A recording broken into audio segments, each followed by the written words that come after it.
A graça e a paz do Senhor Jesus Cristo, o Todo-Poderoso, aquele que era e que há de vir. Meus amigos, meus irmãos, vou falar a partir de hoje e vou falar em outro vídeo também, pelo menos em mais um, sobre a questão de Jesus Cristo como Senhor, Jesus Cristo como Deus. E para isso, eu quero aqui utilizar um dos livros que eu quero argumentar, é um livro de Evidências que Exige um Veredito, de Joseph McDowell, que é um livro excelente de defesa da fé. Tem vários outros livros, mas aqui eu quero, com sinceridade, usar o material dele como início, para depois passar para outras fontes. Olha só, além da própria Bíblia, que é a base de tudo. Então vamos ver aqui o seguinte. Primeiro, se Deus se tornasse homem, se tornou homem, então era de se esperar que ele, tem vários tópicos. O primeiro dele é entrasse na vida do homem de um modo incomum. E para isso é necessário que haja testemunho, as narrativas sobre Jesus, que haja harmonia. Veja só, o testemunho sobre o nascimento virginal de Jesus.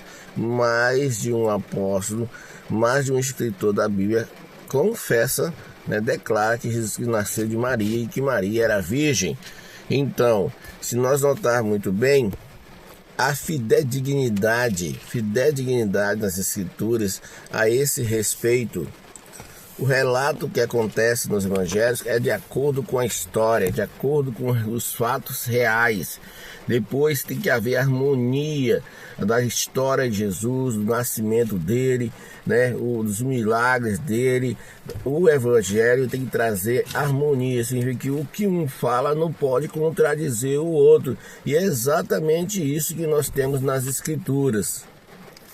Quando vemos um Jesus que entra na vida das pessoas e faz diferença, não é como outros líderes religiosos que surgiram, como Buda, como Maomé, que apesar de ter sua expressão histórica, não chega nem aos pés de Jesus na sua importância, porque ele não é apenas um homem, ele era Deus e ele venceu a morte. Nenhum dos demais venceu a morte. Ainda mais, Jesus Cristo nasceu de uma virgem, que é uma amostra clara, que Mateus 1, 18, 20 e o versículo 23 ainda, e Lucas 1, 27, e além do mais, versículo 34, mostrando a harmonia da narrativa, onde esse fato ocorreu, a fidedignidade, a fidelidade à verdade histórica e real do que aconteceu. Jesus nasceu de uma virgem. Começa por aí. O Verbo se fez carne e habitou entre nós, cheio de graça, cheio de verdade. Jesus Cristo, quando ele nasceu, ou até mesmo antes de nascer, já foi chamado de Salvador. Mateus 1, 21, Lucas 2, 11. Ele é o Salvador. Ele salvará o seu povo do pecado. Ele salvará o seu povo da condenação eterna. Ele salvará todos da condenação eterna se arrepender, ouvir a sua mensagem. Então esse Jesus que é Deus, eu vou perguntar para você, alguém pode salvar o outro se não for Deus? Só Deus pode salvar. Essa história de dizer que Jesus foi um profeta, foi um homem comum, foi um sábio, tem até uns malucos que falam que Jesus era comunista, uns loucos que falam que Jesus é hippie. Meu Deus do céu, em sinceridade, tem gente que não tem noção nenhuma da realidade, da fidelidade bíblica e histórica. O nascimento de Jesus, foi anunciado com antecedência, profeticamente, e também quando ele nasceu, foi acompanhado de visões, de algo sobrenatural, porque os anjos apareceram para os pastores e eles foram lá ver Jesus. Foi guiado, os magos foram guiados por uma estrela sobrenatural. Só para anunciar que nasceu um profeta? Não, muito mais do que um profeta. Muito mais do que um João Batista. Ele é o Salvador, o Senhor, o Deus eterno. sendo Jesus Cristo Deus, nada mais normal e natural de se esperar que ele não tivesse pecado. Se Deus se tornou homem, então seria de se esperar que ele não tivesse pecado. Observe só, meus irmãos, em João 8,46, quem dentre vós me convence de pecado? Jesus desafiou seus adversários. Quem aqui me convence de pecado? Até quando prenderam Jesus e chamaram os homens para poder mentir, ainda assim as mentiras contra ele não pegou, né? Só conseguiram pegar ele, né? Condená-lo, porque ele mesmo confessou, e ele não confessou, não foi crime, ele confessou o que ele era o Filho de Deus. De forma grandiosa, esse homem, esse Deus que se tornou homem, e teologicamente Jesus Cristo é 100% homem e 100% Deus. Não é metade homem, metade Deus, não. Ele é totalmente homem, totalmente Deus.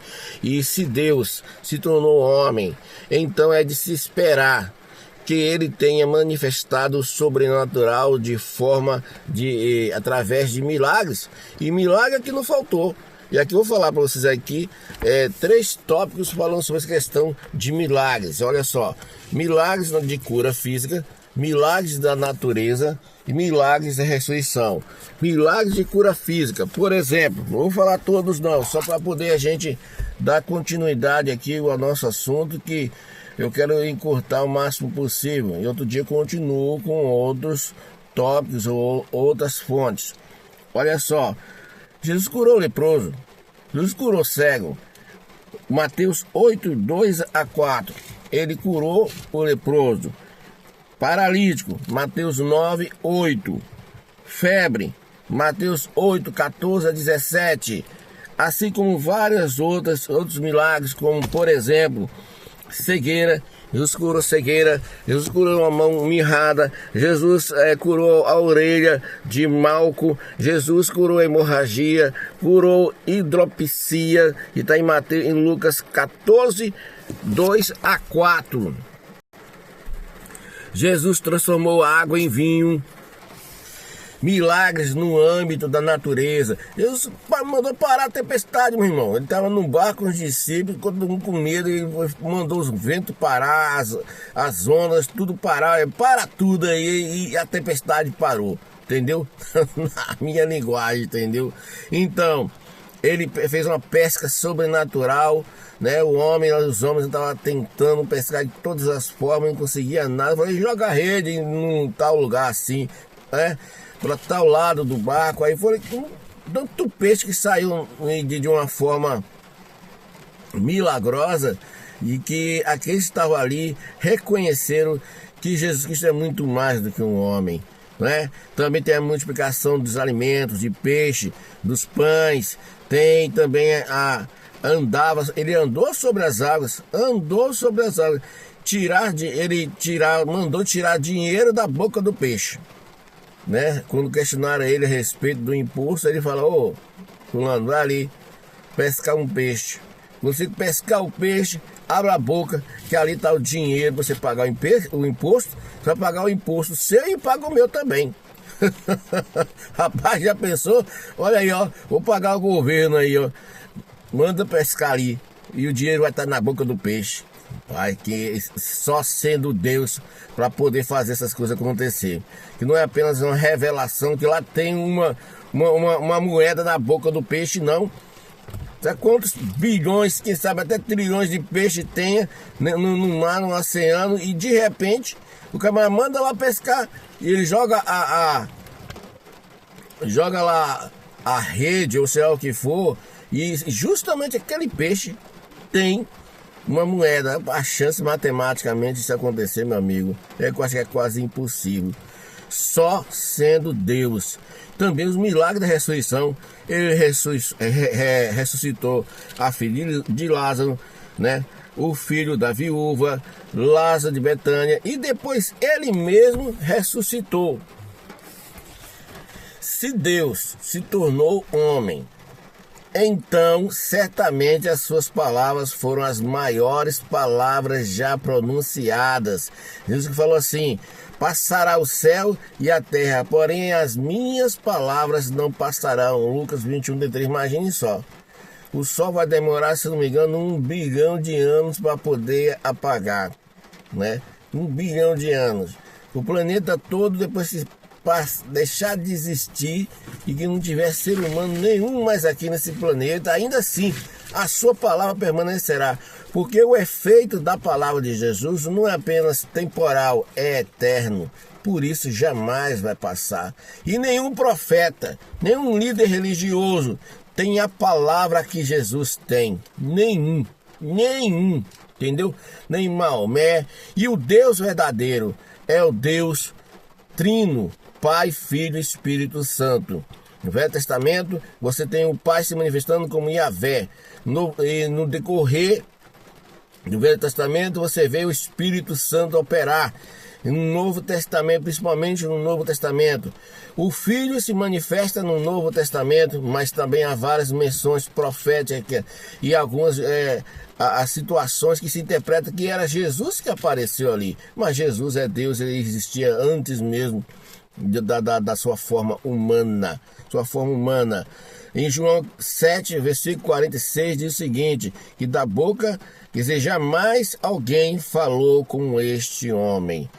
Então aqueles que o ouviam reconheciam que ele falava com autoridade, reconhecia que ele era diferente. Ele era homem, mas também era Deus. E aqui, para encerrar nossa palavra de hoje, eu quero deixar para vocês o seguinte: se Deus se tornou homem, então é de se esperar que ele satisfez a fome espiritual da humanidade. Se Jesus, realmente, se Deus se transformou em homem e viveu aqui entre nós, então, meu amigo, as suas palavras têm que alcançar nossa alma, nosso entendimento, nosso ser espiritual, nosso ser psique, quer dizer, a alma. Aqueles que acreditam que nós somos formados de corpo, alma e espírito, e aqueles que acreditam que é corpo e espírito, sendo que espírito e alma é a mesma coisa. Então vejamos aqui alguns versículos que mostram que Jesus satisfaz a fome, a sede espiritual do ser humano. Bem-aventurados que têm fome e têm sede de justiça, porque serão fartos. Mateus 5:6, né? Ainda tem aquele outro que bem-aventurados que são pobres de espírito. Por que bem-aventurado pobre de espírito? Porque se aqueles que são pobres de espírito, humildes, eles estão prontos para se tornar ricos de Jesus. Olha só: se alguém tem sede, venha a mim e beba. João 7:37. Você tem sede? Jesus mata a sua sede. Jesus transforma a sua vida. Aquele, porém, que beber da água que eu lhe der, nunca mais terá sede para sempre. João 4:14. Se você aceitar Jesus na sua vida agora, a sua vida vai ser mudada. Deixa a incredulidade de lado. Deixa as loucuras de lado e entregue sua vida a Jesus. Jesus disse: deixe-vos a minha paz, deixe-vos a paz. A minha paz vos dou. Não vou lá dou como o mundo a dá. Não se turbe vosso coração, nem se atemorize, não tenha medo. Jesus satisfaz a sua alma, satisfaz o seu espírito. Jesus satisfaz a sua perspectiva de relação ao seu passado, seu presente, seu futuro. Ele pode mudar o destino da sua vida por completo. Então, não se turbe o seu coração. Em Jesus você encontra a paz que você quer. Uma paz que está além de, como o apóstolo Paulo fala, a paz que excede a todo entendimento. E ainda mais em João 6,35, eu sou o pão da vida. O que vem a mim jamais terá fome. O que crê em mim jamais terá sede. Vinde a mim, venha Jesus, vinde a mim todos que estáis cansados e sobrecarregados, e eu vos aliviarei. Mateus 11:28. E ainda em João, para encerrar, 10:10. Eu vim para que tenham vida e a tenham em abundância. E com várias outras passagens, a gente vê que Jesus fala: eu sou a ressurreição e a vida. Quem crê em mim, ainda que esteja morto, viverá. Quem crê em mim tem a vida. Eis que estou à porta e bato. Se alguém abrir a porta, eu entrarei e cearei com você. Rapaz, Jesus é tremendo. Jesus é tremendo. Ele quer entrar na sua vida agora. Eu convido você a aceitar a Jesus na sua vida e ter sua vida transformada por completo. Larga as ideologias que não acrescentam nada na sua vida, mas pelo contrário, eu sei que você muitas vezes pensa que defende certas coisas que tá bom, mas não tá bom. Se Jesus não é o centro, nada tá bom, meu amigo. Eu quero convidar você neste momento a aceitar Jesus. Eu vou fazer uma oração por você agora. Senhor meu Pai, em nome de Jesus.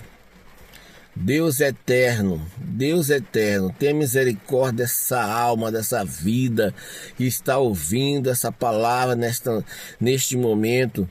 Eu clamo a Ti em nome de Jesus. Eu clamo por ele, para que o coração dele seja derretido perante a Tua presença, para que ele possa encontrar a Ti, Espírito Santo, o convença do pecado, da justiça e do juízo. Em nome de Jesus, entra na vida dele, perdoa os pecados dele, purifica a alma dele, o ser dele, meu Deus, reescreva uma história, uma nova história para ele agora em nome de Jesus. Escreva o nome dele no livro da vida, em nome de Jesus, amém. A Bíblia fala: aquele que confessar o Senhor Jesus Cristo em seu coração, crê que ele ressuscitou dentre os mortos, será salvo.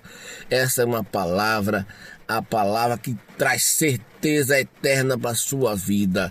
Segure, não abra a mão dela, porque Jesus tem um propósito na sua vida.